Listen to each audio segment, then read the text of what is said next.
estamos, mis hermanos? ¿Bien? Bendecidos y en victoria, prosperados y en victoria. Como que la pastora fue la única animada, mis hermanos. ¿Qué pasó ahí? Ándale. Y eso que vienen de San Antonio y cansados. Y aquí no, aquí nada más trabajaron todo el día en el frío, ¿verdad? Bien, vamos a aprender un poco hoy. Me siento muy honrado y bendecido de poder compartir con ustedes este segundo libro. Y como le dijo la pastora, solamente es una introducción, no es una clase, no es nada así. Pero si ustedes tienen sus apuntes, ¿tienen dónde apuntar? ¿Sí? Bueno, esta es mi Biblia, pero sí tienen dónde apuntar. A ver, levanten el libro, el apunte que tienen. No, mira, como que regresaron a la escuelita de verano todos. Ay, qué bonitos. Qué bonitos. Ya están en la primaria, en la secundaria. Qué bueno, mis hermanos, que se vino preparado y listo. Si no tiene ahí un librito donde apuntar, en su teléfono, mi hermano. Pero dicen muchos los estudiosos que las cosas se quedan grabadas mejor cuando escribimos. Entonces, hoy vamos a aprender sobre el segundo libro, mi hermano. Solamente es una introducción sobre el segundo libro que se llama Libertad Total. La pastora mencionaba que es el libro más largo de estos. Es uno de los libros más fuertes. Creo que por buena razón está más largo. Abarca muchos temas. Y hoy vamos a tocar algunos, simplemente dando una introducción y para darles el sabor de qué es lo que se va a tratar este libro. Amén. ¿Por qué no abres tu Biblia? Acompáñame ahí en tu Biblia. El autor toca muchos temas fuertes, buenos y necesarios. Hermanos, cuando se trata de la paz espiritual, cuando se trata de libertad de pecado, ningún tema es tabú. Quiero aclarar eso. Ningún tema es tabú. No debemos de tener miedo de que, hablaron sobre la sexualidad, hablaron sobre las adicciones. Ningún tema es tabú. Es importante que la libertad la tomemos como algo serio. Amén. Si Dios toma la santidad como algo serio, tú y yo también tenemos que tomar esos temas como algo serio. Entonces vamos a abrir nuestras Biblias en Juan 8:31. Si me puedes acompañar ahí, Juan 8:31. Trataré de ser lo más rápido posible y no tardarme mucho. Y vamos a leerlo rápido para iniciar. Juan 8:31. Vamos a leerlo desde el 31 al versículo 36. Amén. Si lo tienen, pueden decir amén, por favor. Amén. Vamos a leerlo alternadamente. Yo voy a comenzar el primer versículo y ustedes el siguiente y terminamos en el 36. Dice: dijo entonces Jesús a los judíos que habían creído en él: si vosotros permaneciereis en mi palabra, seréis verdaderamente mis discípulos. Le respondieron: linaje de Abraham somos y jamás hemos sido esclavos de nadie. ¿Cómo dices tú, seréis libres?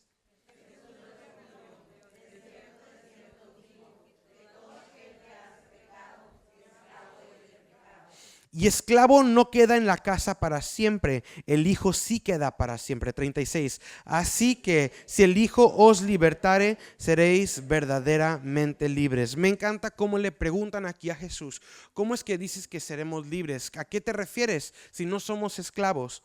Y Jesús, la Biblia, Dios, hablan sobre la libertad en un concepto totalmente diferente a la libertad del mundo. Eso es algo muy importante que tenemos que tener en claro. La libertad bíblica, la libertad cristocéntrica, es diferente a la libertad que el mundo dice que es la libertad. ¿Ok?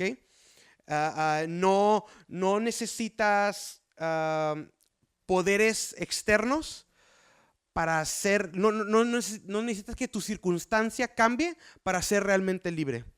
En otras palabras, vemos a Pablo en una cárcel, su circunstancia no cambió, aún así era libre. Amén. La libertad bíblica, la libertad cristocéntrica no necesita que la circunstancia cambie para que seamos libres. Podemos actuar en libertad aún en medio de la circunstancia. Entonces, de eso habla. Y hay una receta que me encanta mucho de la libertad. Hay una receta que lo vemos en la Biblia y ahorita vamos a ver unos versículos. Con la boca no. Hay una receta para la libertad. La receta que necesitas para la libertad es el Espíritu. ¿Ok? Una disculpa por mi letra. Y la verdad. ¿Ok? El Espíritu y la verdad. Voy a buscar otro marcador a lo mejor. El rojo. Gracias, gracias. El espíritu y la verdad. Ándale, este está un poco mejor. Ok, ¿a qué me refiero con eso? Gracias. ¿Podemos ir a 2 Corintios 3, 17? 2 Corintios 3, 17. Bueno, de este lado busquen 2 Corintios 3, 17, de mi lado derecho. Y del lado izquierdo busquemos Juan 8:31. De este lado pueden buscar Juan 8:31. Ok. 2 Corintios 3, 17. Y Juan 8:31. Ok. Si alguien de mi lado derecho puede leer 2 Corintios 3, 17, por favor, el que sea el más valiente. Bueno. Entonces, ¿dónde está el Espíritu del Señor? ¿Qué hay? Libertad. ¿Ok? Ahora, alguien, el valiente, donde quiera que estés en el cuarto. Juan 8:31, si pueden leer Juan 8:31, por favor. No todos al mismo tiempo.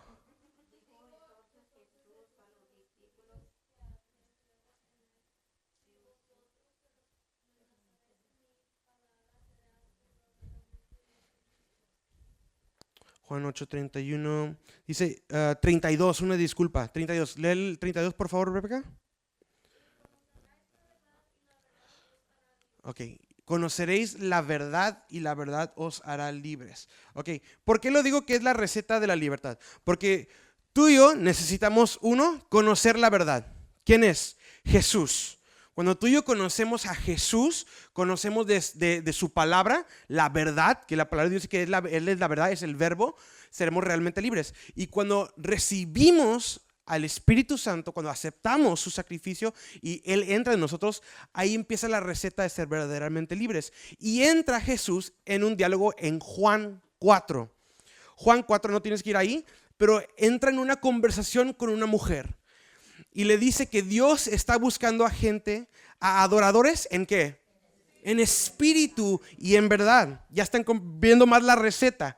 Está buscando a adoradores en espíritu y en verdad. Para ser realmente un adorador, para ser realmente libre, tú y yo tenemos que haber conocido la verdad, quién es Jesús, y recibido al Espíritu Santo. Ahí es cuando tú y yo realmente podemos ser libres. Libres de cualquier cosa, mi hermano. Y esta receta de la libertad es poderosa, porque tú y yo ya la estamos cocinando el día de hoy, esta receta. Tú y yo ya estamos provocando esta libertad. Cuando tú y yo recibimos a su Espíritu Santo y cuando tú y yo empezamos a conocer más de Jesús, la verdad os hará libres. Donde está el Espíritu de Dios, ahí hay libertad. Entonces, ¿cuántos de aquí pueden decir, yo soy libre? Amén. Yo soy libre, el Señor me ha hecho libre, el Señor me ha cambiado. Yo ya no tengo que vivir en pecado, yo ya no tengo que vivir en cualquier cosa, en tristeza, amargura. Tengo que vivir con libertad porque el Señor me ha hecho libre. Amén. Entonces, ¿qué significa ser verdaderamente libre? ¿Qué significa ser verdaderamente libre? Eso es lo que vamos a hablar. De esto se va a hablar el libro. De la libertad genuina, de la libertad que Dios causa, una libertad que no se somete o que no necesita que la circunstancia cambie para que yo pueda vivir en libertad. ¿Ok? De eso se va a estar hablando. Vamos a orar bien rápido para ya comenzar. Padre Santo, gracias por este día que nos has permitido venir a tu casa. Padre Santo, gracias porque tu promesa es de que nosotros somos hijos tuyos, Padre Santo. Esta es tu promesa, que nos has cambiado, nos has hecho verdaderamente libres. Ya no hay esclavo, ya no hay pecador, ya no hay nada, Padre Santo, más que en tu palabra ahora hay hijos tuyos. Te pido que nos ayudes a vivir en esta libertad, Padre Santo, y que podamos ser realmente libres. Amén y amén. ¿Me podrían traer hand sanitizer de allá atrás? ¿Alguien, por favor? Ahorita para limpiar bien aquí. Gracias, mi hermano. Ok. Y vamos a tocar 3 puntos sobre la libertad. El primer punto, gracias, mi hermano, es el pecado. Si ahí en tu notita puedes poner el pecado. Ándele. El pecado. Mi hermano, ¿qué es el pecado? ¿Alguien conoce qué es el pecado? ¿Esa palabra como que no se menciona aquí o qué? No, sí se menciona, mi hermano. ¿Qué es el pecado? ¿Alguien conoce? ¿Alguien ha escuchado esa palabra antes? Sí, mi hermano. El pecado es algo muy conocido dentro de círculos cristianos y fuera de círculos cristianos. De hecho, si vas a ver películas no cristianas y mencionan el pecado, hay películas no cristianas que mencionan la palabra pecado, pero la mencionan como algo erróneo, algo diferente. He visto películas donde muere la mamá de tal personaje y el personaje estaba en el carro con ella y por accidente el personaje le dio vuelta a la izquierda, a la derecha, quién sé yo, y la mamá murió en el accidente por la culpa del personaje.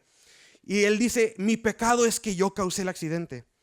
Eso no es pecado, mi hermano. El mundo tiene un concepto mal del pecado. Tiene el concepto como que el pecado es simplemente tus errores. Que aunque sí el pecado sí es un error, pero el pecado bíblico es lo que nos separa de Dios. Es lo que nos aparta de Él. Es lo que ya tú y yo no estamos en esta relación conectadas con Dios porque entró algo que se llama la impureza, la transgresión, el pecado. Esto es lo que es el pecado bíblico, que a ti y a mí nos separa. Si puedes escribir ahí en tu libreta esta palabra, la palabra kata, es la palabra hebrea para pecado. Kata. La próxima vez voy a hacer diapositivas. Kata, la palabra hebrea para pecado. Google dice que el pecado es una transgresión consciente de un precepto religioso. Otras definiciones dicen que es una cosa que nos aparta de lo recto y lo justo o que falta a lo que es debido. ¿Ok? Esto es lo que dice Google, pero la definición bíblica del pecado de kata es simplemente errar o no llegar a la meta. Esa es la palabra bíblica, la definición bíblica del pecado, errar o no llegar a la meta. Kata significa no llegar a la meta, errar. Voy a explicarte algo bien rápido, mi hermano. Y esto a lo mejor va a ser muy difícil para muchos, pero es algo que es necesario que tú comprendas para comprender bien el evangelio. No eres pecador porque pecas. No eres pecador porque pecas. Y esto suena muy raro. ¿A qué te refieres, Abner? Suena como herejía. Unos me dicen, ya bájenlo del púlpito, ya están diciendo muchas mentiras. ¿Por qué? Porque si robas, eres un ratero, ¿no? Si asesinas, eres un asesino. Pero si pecas, no significa que eso te hace un pecador. Lo que te hace un pecador lo encontramos en Romanos 5:12. Si me puedes acompañar ahí, en Romanos 5:12.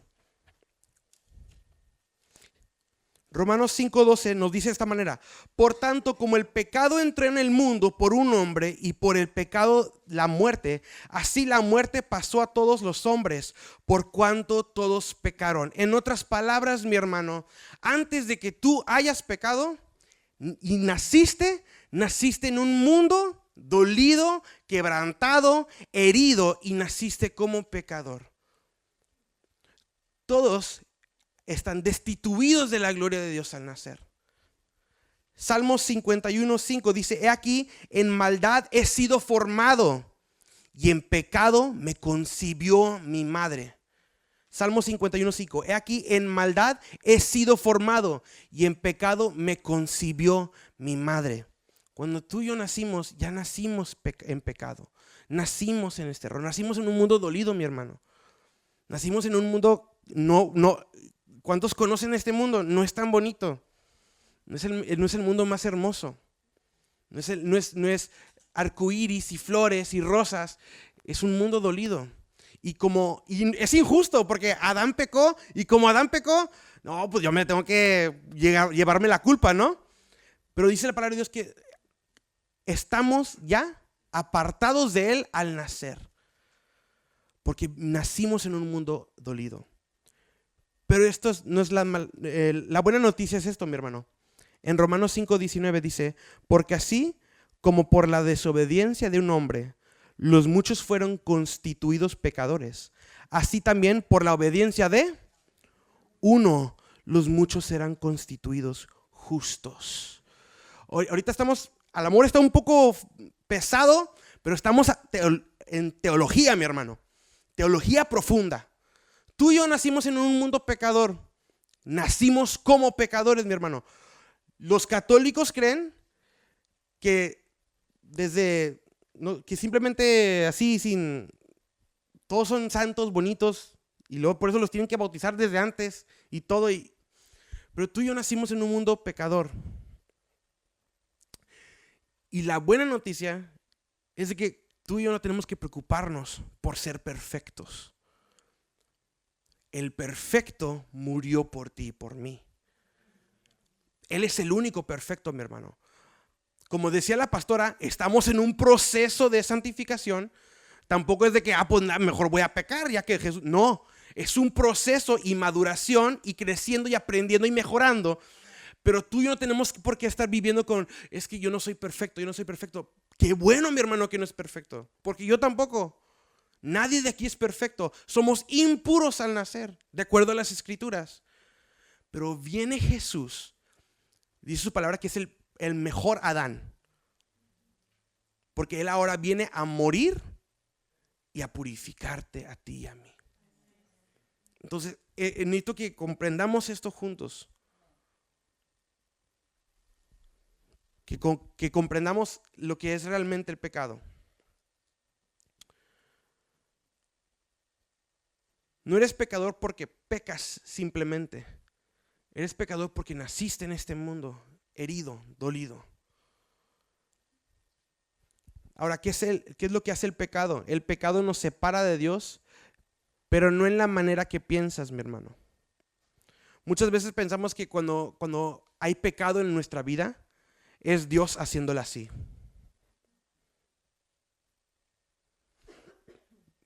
Pero la Biblia nos muestra que es algo totalmente diferente. Conocemos las Escrituras en Lucas 5:22, la historia del hijo pródigo. Empezamos desde el 18. Dice, me levantaré e iré a mi padre y le diré, Padre, he pecado contra el cielo y contra ti.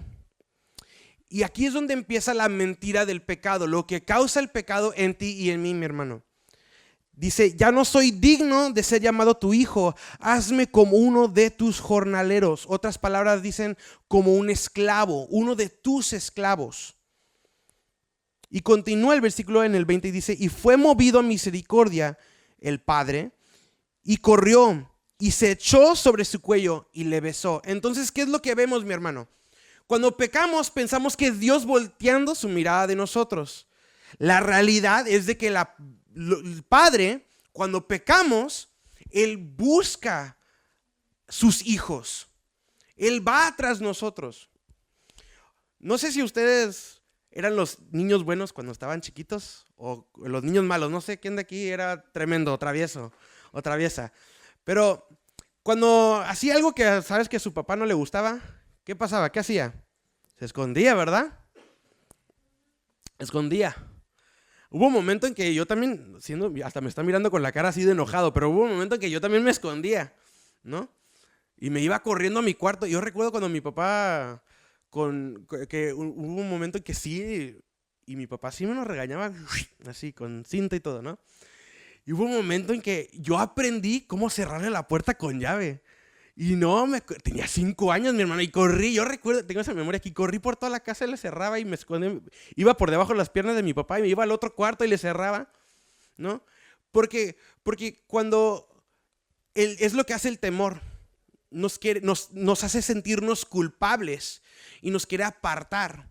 Ya que estoy más grande, ya que soy más maduro, ¿sabes lo que sucede cuando cometo un error? Busco a mi papá. Cuando llega una noticia, cuando me entero de algo que hice mal, cuando necesito ayuda por un error que yo hice, busco a mi papá. Porque yo comprendo que es su amor por mí y el que Él me busca.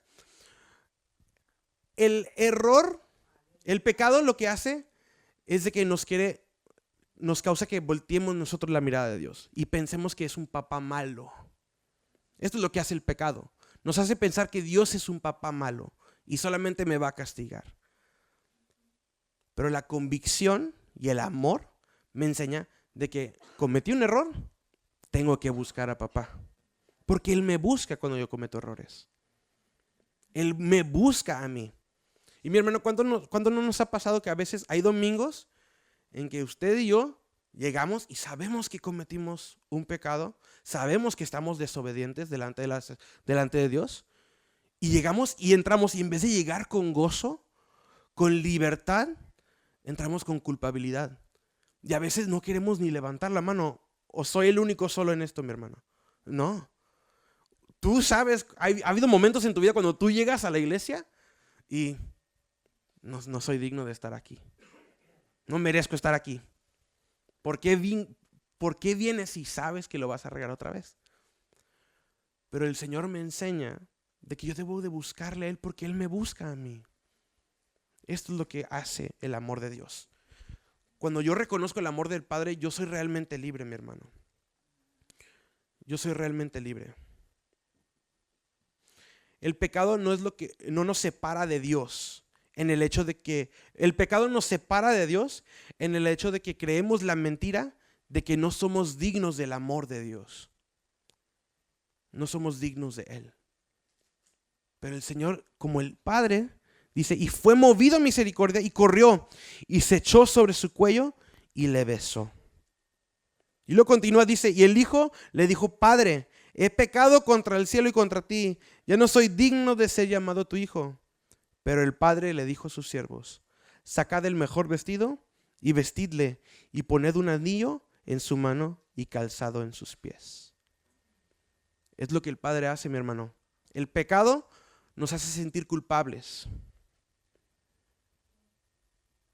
Pero el amor de Dios, su verdad, su espíritu, nos trae libertad y nos quiere sacar del pecado. Nos busca, nos hace dignos delante de Él. Amén. ¿Cuántos de aquí sí le hemos regado y hemos cometido un pecado delante de Dios? Pero ¿cuántos de aquí buscamos a Dios aún así? Le pedimos, Dios, límpiame, cámbiame. Ese debe ser nuestra postura cuando venimos, mi hermano. No de venir cabizbajos, entristecidos o enojados con nosotros mismos, sino venir conociendo de que aquí en esta casa hay libertad. Aquí en sus atrios hay libertad. Aquí en su amor hay libertad. Aquí en su presencia hay libertad. Porque Él es el que nos hace verdaderamente libres. Ahora, ¿por qué significa pecado kata, errar? Simplemente porque ya somos imperfectos, somos impuros. Pero es Dios el que nos limpia. Amén. Agregando el punto que dijo ahorita la pastora. Mateo 5, 48. Conocemos todos Mateo 5, donde en el Sermón del Monte Jesús dice, ¿oísteis que fue dicho? Pero yo digo, ¿oísteis que fue dicho no matarás? Pero yo digo, no, ni te enojes con tu vecino, porque si te enojaste con él, ya lo mataste en tu corazón. Dice, ¿oíste que fue dicho no adulterarás? Pero yo te digo de que si pensaste en alguien con lujuria, ya pecaste en tu corazón. Y Jesús comienza a contar todas estas cosas. Nos lo empieza a poner más difícil, en otras palabras. De que tú pensaste que no tenías nada más no matar. No, yo te digo, si tienes enojo con tu hermano, ya lo mataste en tu corazón. Y termina Mateo 5 diciendo esto. Sed pues vosotros perfectos, Mateo 5:48, como vuestro Padre que está en los cielos es perfecto. No, hombre, Jesús, me acabas de dar una lista de todo lo que no podía hacer y en todas fallé. Ahora me dices que tengo que ser perfecto. El propósito de nuestra vida era ser santos, perfectos. En el Edén había perfección. Ese fue el propósito de nuestra vida, estar en comunión perfecta con el Padre. Por culpa del hombre, ahora todos estamos destituidos de la gloria de Dios. Ahora no llegamos a la meta, erramos. Ya no vivimos como deberíamos de haber vivido en el Edén. Y el pecado nos separa de Dios. ¿Cuántos de aquí son perfectos? No. El único perfecto es Dios. Es Jesús. Es Jesús, mi hermano.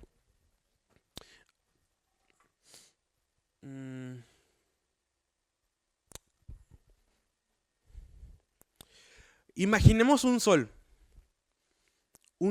radiante y luminoso, en otras palabras más bíblicas, perfecto, santo, purifica todo a su alrededor, ¿no? Muchas veces he tenido conversaciones con ateos que dicen, Dios es un Dios malo porque, o sea, todos son imperfectos y ¿por qué me tiene que matar a mí si soy imperfecto y todos somos imperfectos? Y yo siempre les explico esto.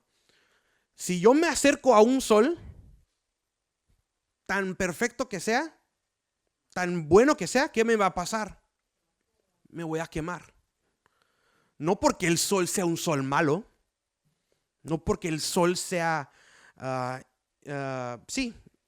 no porque me odia, ¿mande? No porque me quiera causar daño, por la naturaleza del sol, yo me muero. La naturaleza de Dios es perfecta y pura. Si yo me acerco en mi impureza, me muero. ¿Qué sucedía con los profetas en la antigüedad? Se acercaban, morían. No es porque el sol sea un sol malo, no es porque Dios sea un Dios malo. Por su naturaleza yo no puedo existir en comunión con Él. Viene Jesús, crea un puente y ahora yo puedo entrar en comunión con Dios. Yo puedo entrar en libertad con Dios. El Espíritu de Dios me trae libertad. Ahora yo entro en comunión con Él. El Espíritu de Dios me está perfeccionando y purificando. ¿Sí entendemos esa analogía un poco mejor? ¿Sí? No es porque Dios sea un Dios malo. Simplemente por su naturaleza tú y yo no podemos coexistir con Él. Dios tiene que meternos en un proceso de ser solecitos chiquitos, ¿no? Amén. Segundo punto. Cuidando el corazón. Cuidando el corazón. Ahorita la pastora también lo decía.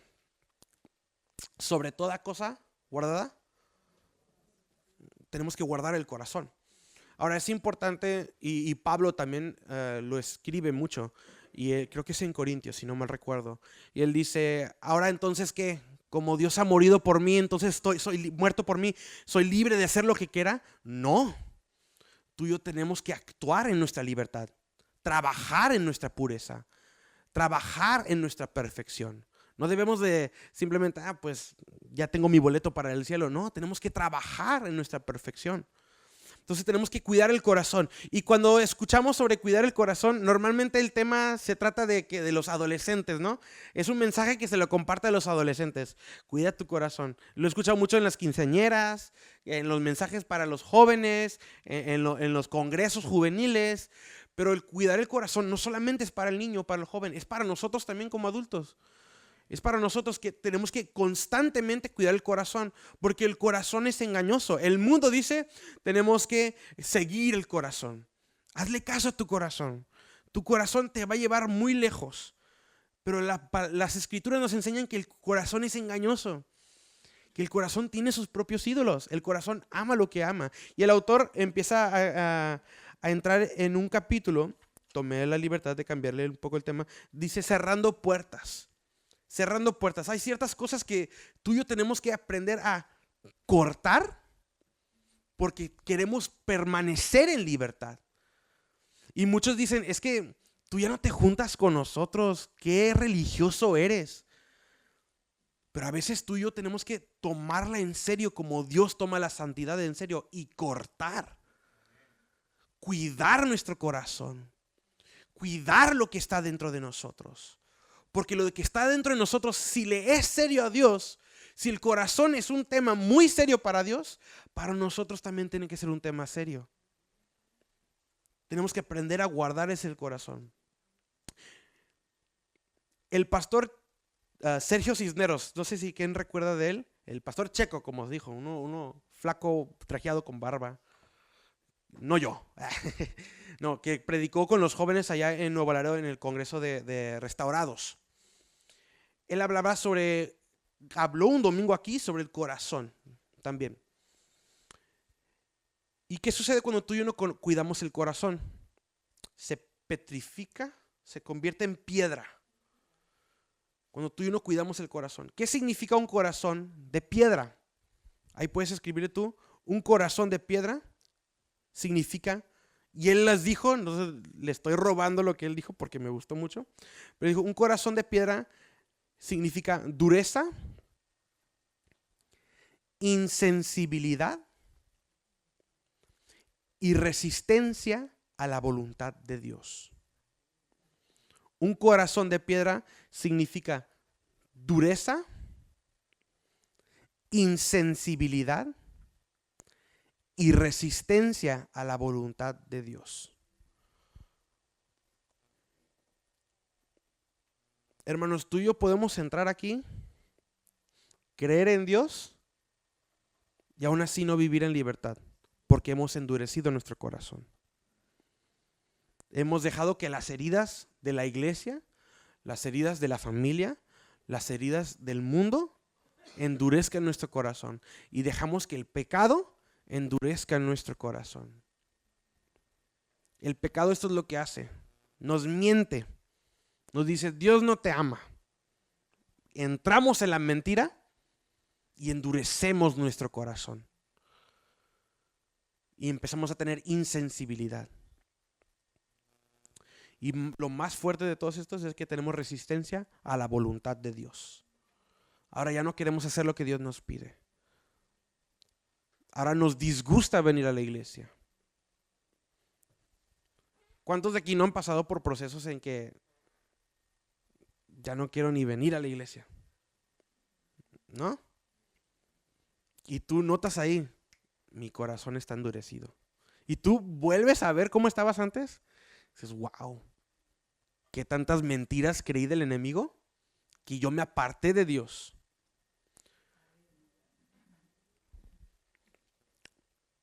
¿De qué debemos de cuidar nuestro corazón? De las obras de la carne, mi hermano. Lo que la carne quiere. ¿Qué es lo que la carne quiere, mi hermano? Tantas cosas sabrosas del mundo, ¿no? Tantas cosas bonitas que el mundo nos las pinta como hermosas.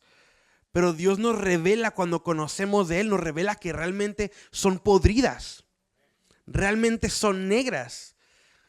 Entonces, las obras de la carne podemos ir en Gálatas 5:19. ¿Lo estás haciendo en el momento? Sí, ¿verdad?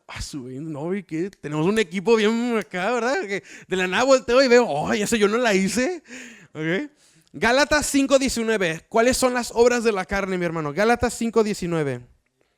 Amén. Vamos a leerlo, voy a leerlo yo hasta el versículo 21.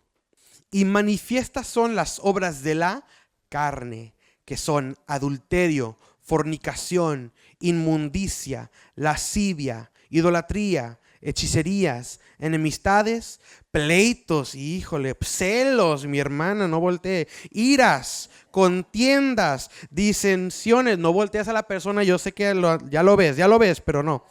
Échalo fuera, herejías, envidias, no hombre hermano, ya perdimos, homicidias, borracheras, orgías y cosas semejantes a estas. No levantes la mano, pero ¿cuántos se identificaron con al menos una? Y mi hermano, muchas veces pensamos que el pecado solamente es lo extremo. Tristemente, muchas veces pensamos que el pecado solamente es lo extremo. Las borracheras, las orgías, ¿no? Homosexualidades, hechicerías. Mi hermano, el pecado es todo lo que nos aparta de ser la imagen perfecta de Jesús. Jesús fue el único que nació y fue santo, perfecto y puro. No dijo mentiras, no dijo nada. Él fue perfecto. ¿Puedes abrir tu Biblia? Dice, Dios no es hombre para que mienta, ni hijo de hombre para que se arrepienta. Números 23:19. Y él dijo, y no hará, habló, y no lo ejecutará. Nuestro Dios es un Dios perfecto, mi hermano, como un sol puro, purifica todo a su alrededor, que no sea semejante a él.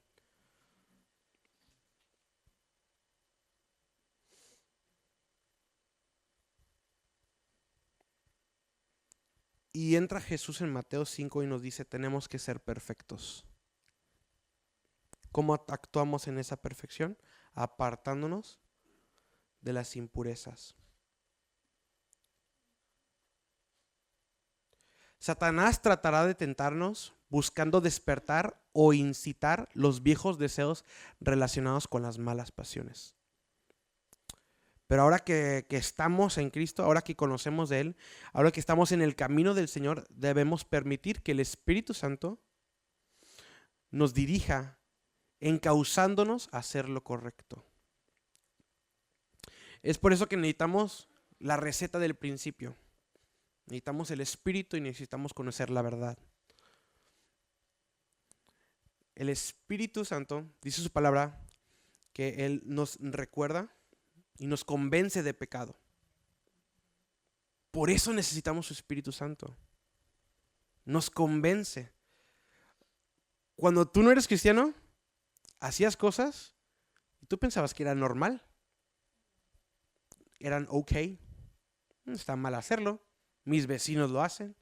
Mi familia lo hace.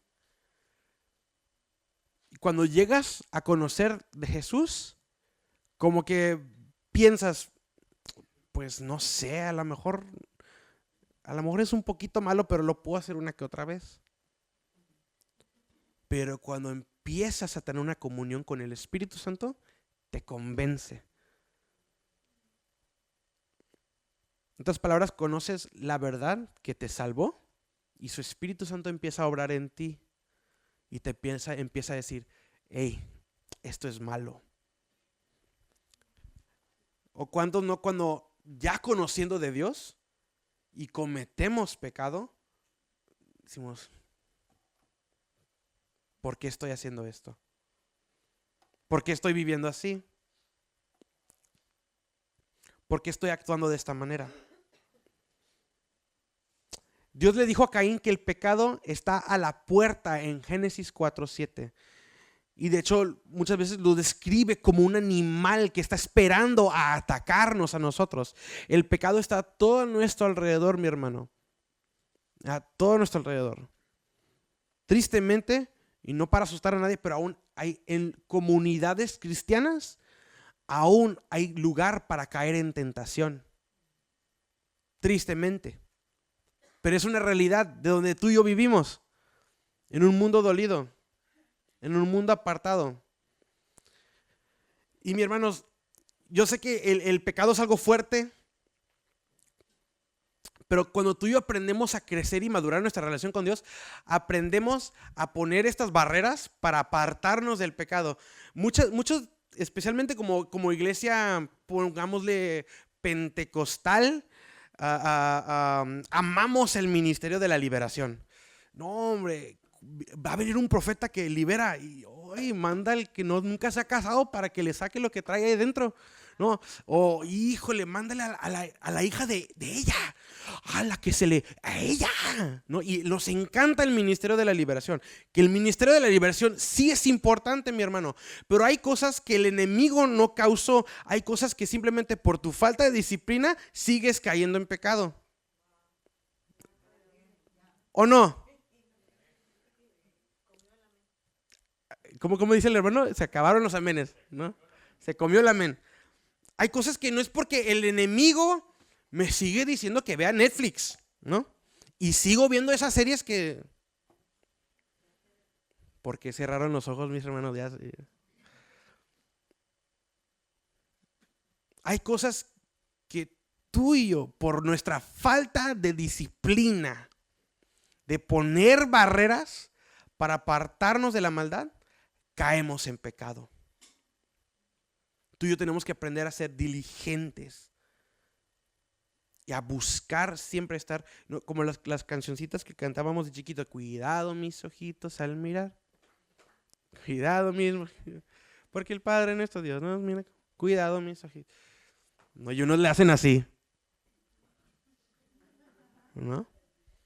No, pero es nosotros también actuar en mantenernos puros, en apartarnos de la maldad. Y esto me lleva a mi tercer punto, la libertad total. ¿Qué significa ser libres verdaderamente?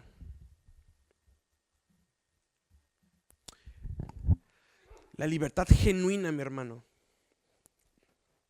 Voy a agarrar aquí. Es un ejemplo que ya he dado varias veces. Aaron, te voy a robar la guitarra.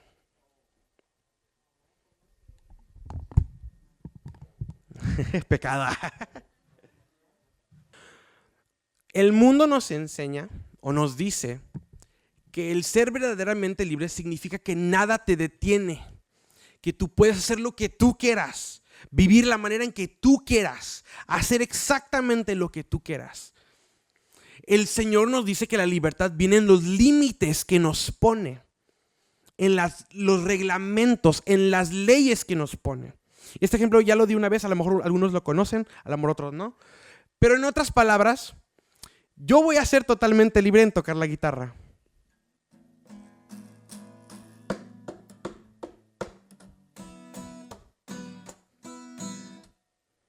¿Se escuchó bonito? Algunos están bien perdidos. Pero la libertad bíblica me enseña que cuando yo pongo orden y pongo reglas y establezco límites, puedo hacer melodías hermosas. Los reglamentos de la guitarra para tocar un instrumento no limitan mi talento, lo hacen más hermoso. Amén. Y el mundo nos enseña que si yo soy y hago lo que yo quiera con esta cosa,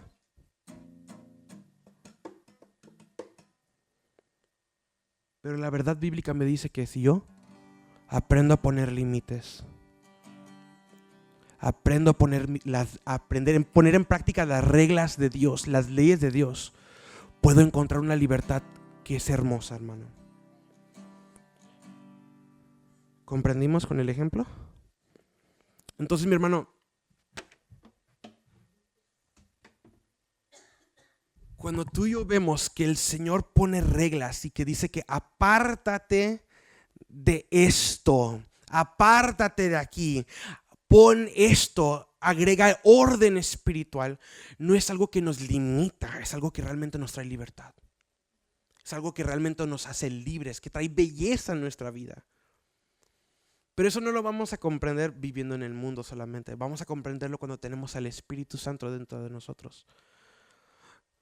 ¿Cuántos de aquí no ha sucedido? Al menos yo sí recuerdo cuando empezó muy fuerte lo de los ayunos intermitentes, que todos los del ejercicio y de las dietas y hacían, y yo veía en YouTube que el ayuno intermitente es lo más saludable, que el ayuno intermitente y que los ayunos y que no comas por... Y antes decían, no, que el ayuno qué, y eso es qué religioso. Ahora vemos que de hecho hasta mejora tu salud. Y es algo que Dios estableció hace muchos años. ¿A cuántos no les encanta el tocino? Me encanta el tocino, mi hermano. Pero la Biblia nos menciona que, de hecho, el puerco es malo para nuestra salud. Ahorita voy a comer unos hot dogs. El ayuno, sí es cierto. ¿No? Y el mundo dice, no, puedes comer lo que quieras. Y ahorita están saliendo estudios, y han salido varios estudios de cómo ese tipo de animal nos daña, nos hiere. El mundo nos dice que tú puedes tener relaciones con cualquier persona donde tú quieras. Solo ten cuidado, ¿no? Solo ten cuidado. Pero Dios dice, el sexo lo creé y es hermoso. para que tú lo disfrutes, pero en el contexto del matrimonio. En el contexto de las leyes que yo establecí.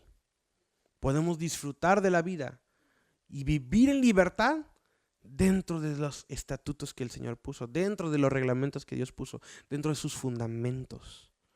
Es cuando realmente podemos vivir en libertad. Amén. Y siempre le explico esto a mis jóvenes de la iglesia de Nuevo Laredo. Bueno, no siempre, pero cuando me ha tocado hablar sobre estos temas y les he explicado. Es un ejemplo que a mí me dieron que como que... Pero una fogata o una chimenea, la fogatita que tienes dentro de tu casa, es muy padre, puede calentar la casa, puede hacerla darle luz, dar brillo. Pero si tú la fogata la pones arriba de la cama, o si tú la pones en otra parte en la sala, ¿qué sucede? Hay un incendio. Se expande por toda la casa y destruye la casa por completo. La fogata tiene que estar en la chimenea o en la cocina. Fue creado para estar ahí. De igual manera, las relaciones de un esposo y una esposa en el contexto, en la cama, en una esposa un hombre y una mujer. Dentro del contexto y donde debe de ser. Porque Dios estableció eso para ahí. Entonces muchas veces el mundo dice, es que no puedes ser realmente libre, tú puedes hacer lo que tú quieras. Y empiezan las orgías, empiezan los homosexualismos, y empiezan todas estas cosas que realmente lo único que hacen es que nos apartan de Dios. Mis hermanos, tú y yo tenemos que aprender a conocer la verdad. Y tenemos que tener comunión con el Espíritu Santo. Su Espíritu es lo que los hace libres. Su verdad es lo que nos hace libres.